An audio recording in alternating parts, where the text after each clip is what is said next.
To put your question, Deputy.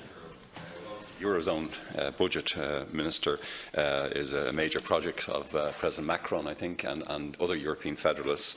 The meeting in Luxembourg seems to have been very disagreeable and fraught with, I believe, the Dutch finance minister threatening to walk out after 12 hours of negotiations. And at the end of it all, then we came up with this, or the meeting came up with this budgetary instrument for competitiveness and convergence. So, what exactly is happening in relation to a Eurozone? Thank you very much, Deputy Minister. 2 minutes. Thank you. Last December, leaders of the euro area member states requested finance ministers to work on the general features of a possible budgetary instrument that would be focused on competitiveness and convergence.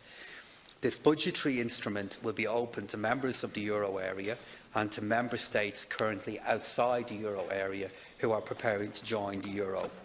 Its aim is to support reform and investment projects that strengthen competitiveness and convergence in the euro area.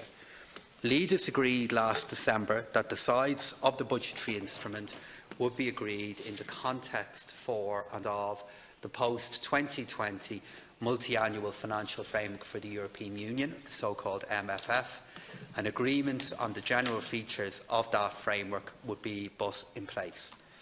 At a meeting of the Eurogroup, which took place in inclusive format on the 13th of June, in other words, non-Eurozone finance ministers were there, my colleagues and I agreed on a term sheet that outlines these general features, and in doing so represented the culmination of 6 months of work on this proposal. We agreed on the general principles underpinning the budgetary instrument and its key features, and we also agreed that the size of the funding for the instrument wouldn't be determined until it's discussed inside the negotiations in relation to the wider MFF. This is not due to take place until we have further discussion on the MFF, which must be most likely in the autumn. On the 21st of June, this week, the Taoiseach and the leaders of the euro area member states will participate in the European Summit, in the Euro Summit, and they will be updated on progress that we have made.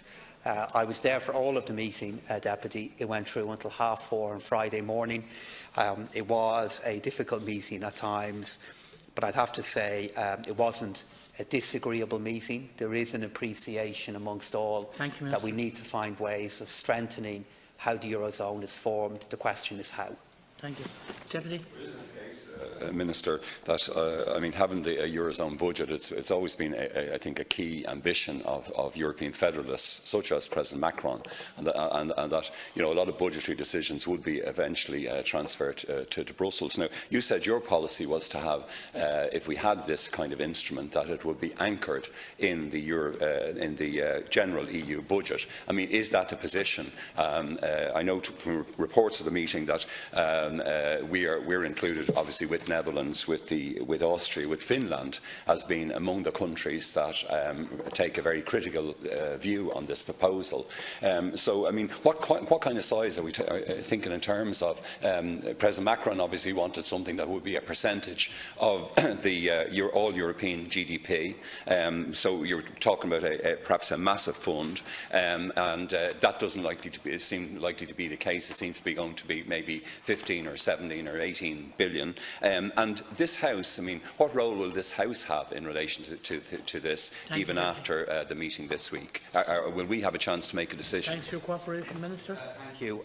So, in relation to the policy background to this, I think it would be probably unfair to say that this is a consequence of economic federalism. I think President Macron does want a stronger and more integrated Europe.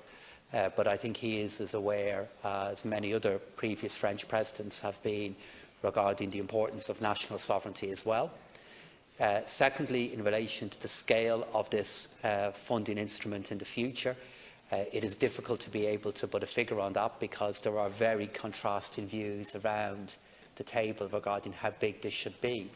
But thirdly, this is why I am putting forward the case that it does need to be inside our overall European budget, because what I am eager to avoid is being in a situation where there is a need to both fund a increased European budget in the future, which there will be, which Ireland will play a role in. And in addition to that, there's another demand approaching the exact magnitude of which it is difficult to quantify.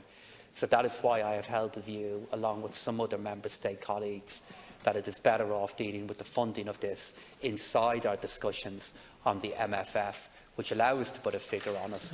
And of course, I'm always available to come to the FinPer Committee in particular to answer questions in relation to this, or the Budget Oversight Committee. Thank you. Final comment.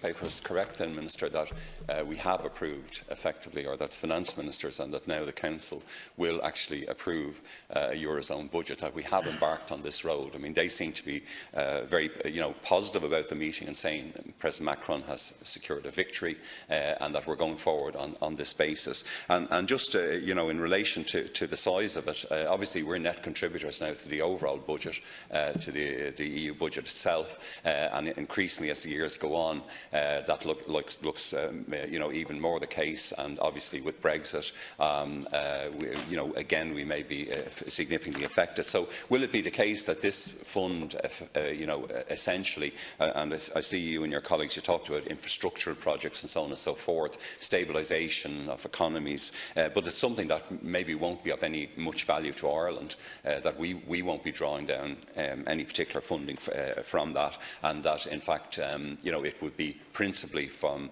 some of the weaker economies and the new economies, such as the Macedonias and so on, that may come into the European Union. Comment, Minister.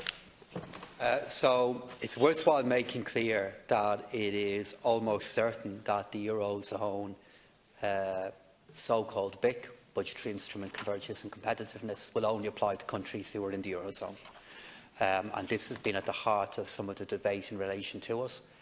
In relation to what the French newspapers have claimed, look, it's up to other newspapers and other governments to decide whether they have made progress on their national priorities. But what has been agreed is that it has been agreed that there is value in putting in place an additional part of the Eurozone to help countries who get into difficulty.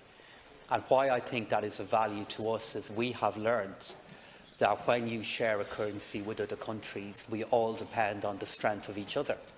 And that is why, on balance, I do believe there is value in a budgetary instrument like this. But there is a but. Number one, the funding of it has not been agreed.